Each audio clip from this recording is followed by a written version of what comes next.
नमस्कार, आपका हार्दिक स्वागत है इनक्रेडिबल स्टोरीज विद रोहित गिया वीडियो सीरीज में। और जैसा कि आपको पता है, इस वीडियो सीरीज के अंदर हम डिफरेंट एपिसोड्स पे बात करते हैं, जिसमें से कुछ इंस्पिरेशनल होती हैं, कुछ में इंफॉर्मेशन आप तक पहुंचाई जाती है और कुछ में अर्जेंट इश्यूज पे बात होती है। सो आज का जो टॉपिक है वो दैट इज इंफॉर्मेशन बेस्ड। लेकिन उस टॉपिक पे बात करने से पहले मैं आपका बहुत शुक्रगुजार हूँ कि आप इन वीडियो सीरीज को लाइक कर रहे हैं और आप ही के फीडबैक्स की वजह से हम इसको बेहतर से बेहतर करते जा रहे हैं, सो जिससे कि आपको बेस्ट आउटपुट मिल सके। तो चलिए आज की वीडियो सीरीज स्टार्ट करते हैं, आज के टॉपिक पे बात करते हैं।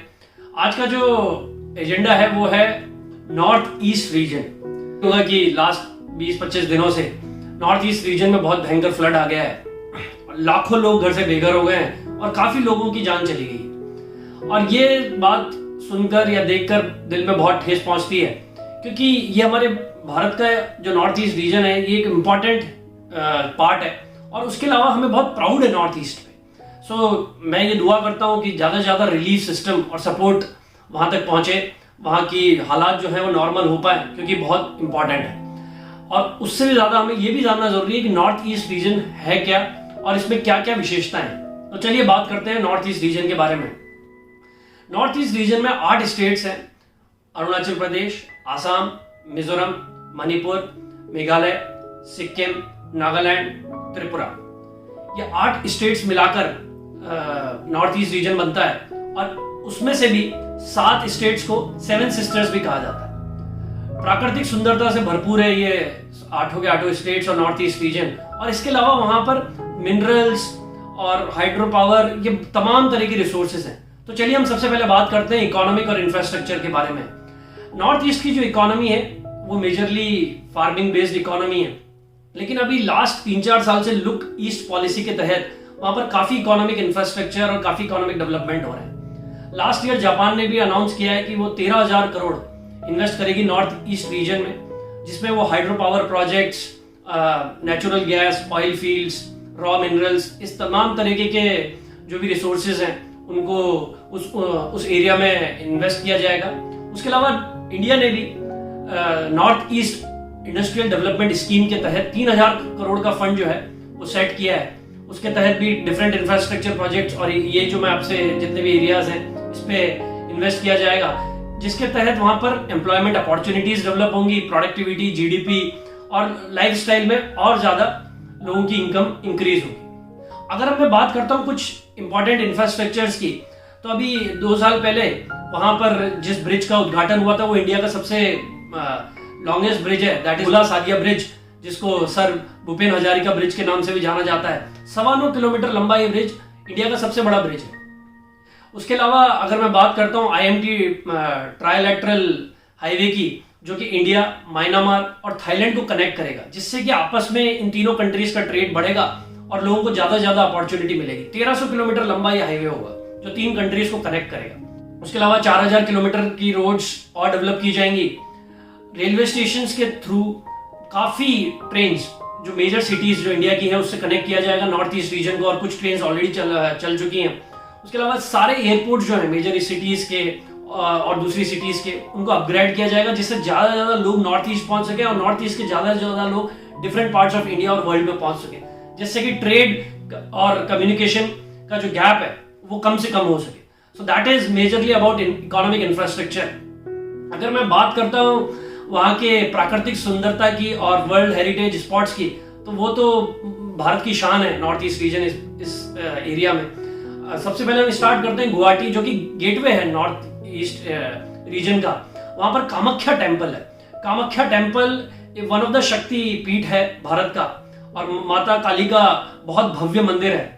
उसके अलावा अगर हम बात करें काजीरंगा नेशनल पार्क, जो कि आसाम में है और 42,000 हेक्टेयर में फैला हुआ है नेशनल पार्क, और इसकी सबसे बड़ी विशेषता है कि मात्र नेशनल पार्क है वर्ल्ड में जहां पर 1 हॉर्न राइनो पाए जाते हैं और पूरे वर्ल्ड में फेमस है, काफी टूरिस्ट देखने आते हैं। उसके अलावा अगर मैं बात करूं ब्रह्मपुत्र रिवर की, तो वो तो पालन पोषण करती है पूरे नॉर्थ ईस्ट रीजन का। इरिगेशन से लेके ट्रांसपोर्टेशन सभी में बड़ा योगदान है ब्रह्मपुत्र नदी का। और ब्रह्मपुत्र नदी one of the largest river है वर्ल्ड की। 4,000 किलोमीटर लंबी नदी है ब्रह्मपुत्र, जो कि माउंट कैलाश से होकर से ओरिजिनेटेड होती है, तिब्बत से होते हुए नॉर्थ ईस्ट रीजन में आती है। तो अगर मैं बात करूं तवांग मोनेस्ट्री की, तवांग मोनेस्ट्री जो कि अरुणाचल प्रदेश में है, 10,000 फीट पर है और टॉप ऑफ द माउंटेन पर है ये तब मोनेस्ट्री। वर्ल्ड की सेकंड लार्जेस्ट मोनेस्ट्री है, इंडिया की सबसे बड़ी मोनेस्ट्री है। और अगर आप वहां जाएंगे तो आपको बुद्ध के विचारों से बहुत सीखने को मिलेगा और भव्य मोनेस्ट्री है।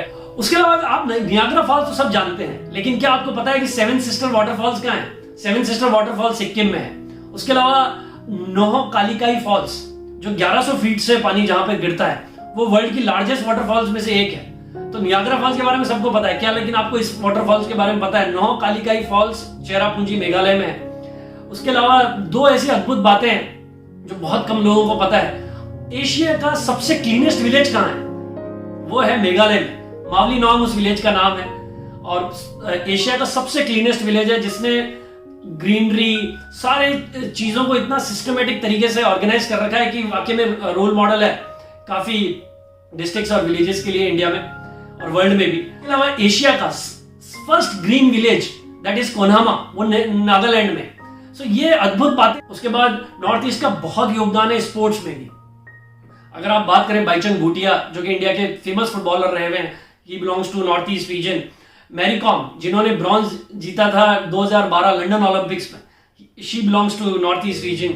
उसके अलावा हिमा दास जो अभी अभी आपको पता है लास्ट ईयर जिन्होंने रिकॉर्ड तोड़ा है, and she is one of the aspiring sprinter of India. और अभी टोक्यो ओलंपिक्स में उनसे काफी होप है। उसके अलावा दीपा कर्माकर जिन्होंने 2016 रियो ओलंपिक्स में सबसे मुश्किल स्टेप जो है जिम्नास्टिक में, प्रोदुनोवा, वो किया था।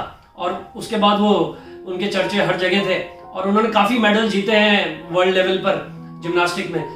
और उसके अलावा बहुत से खिलाड़ी हैं नॉर्थ ईस्ट के जिन्होंने देश के नाम रोशन किया है अलग अलग प्लेटफॉर्म पे। सो ये सारा कंट्रीब्यूशन है नॉर्थ ईस्ट रीजन का इंडिया में। और इसके अलावा भी तमाम तरह के कंट्रीब्यूशन है जो आप जान सकते हैं। So north east reason economic wise वहां पर बहुत अपॉर्चुनिटीज हैं और लुक ईस्ट पॉलिसी के थ्रू मुझे लगता है कि आने वाले कुछ समय में नॉर्थ ईस्ट इंडिया में इकोनॉमिकली कंट्रीब्यूशन बहुत ज्यादा डेवलप होगा। वहां पे अपॉर्चुनिटीज बहुत मिलेगी क्योंकि वहां के लोग वाकई में बहुत हार्ड वर्किंग और बहुत जेनरस हैं। उसके अलावा मैंने आपको बताया प्राकृतिक सुंदरता तो ऐसी है कि वर्ल्ड में हर टूरिस्ट को वहां जाना चाहिए और इंडिया में तो सभी को एक बार नॉर्थ ईस्ट जाना चाहिए। मैं खुद पिछले साल होकर आया था। अगर नथुला पास जो 14,000 फीट पर है वो सिक्किम और तिब्बत को कनेक्ट करता है। उसके अलावा बुमला पास, ये सभी जगहों पर आप जब जाएंगे तो आप देखेंगे कि कितना मुश्किल है यहाँ पर जब आर्मी यहाँ पर अपना काम करती है और भारत की रक्षा करती है। We all have a proud on north east and it is a very important part of India. अति महत्वपूर्ण भाग है भारत का और शान है भारत की। और इस समय जो फ्लड आया हुआ है इसने मन को दुखी किया हुआ है कि नॉर्थ ईस्ट में लाखों लोग जो मैं आपको बता रहा हूँ घर से बेघर हो गए। सो दुआ करता हूँ कि वो जल्दी से जल्दी वहां पर सिचुएशन नॉर्मल होगी, सारा रिलीफ सपोर्ट सिस्टम वहां पे पहुंचेगा। आप लोग जो भी कर सकें उस रीजन के लिए जरूर करिएगा। That is all from my side for north east. और होप आप इस वीडियो के बाद नॉर्थ ईस्ट जरूर होकर आएंगे और वहां की कुछ और विशेषताएं जरूर बताएंगे। So that is all from Rohit gear today. Thank you.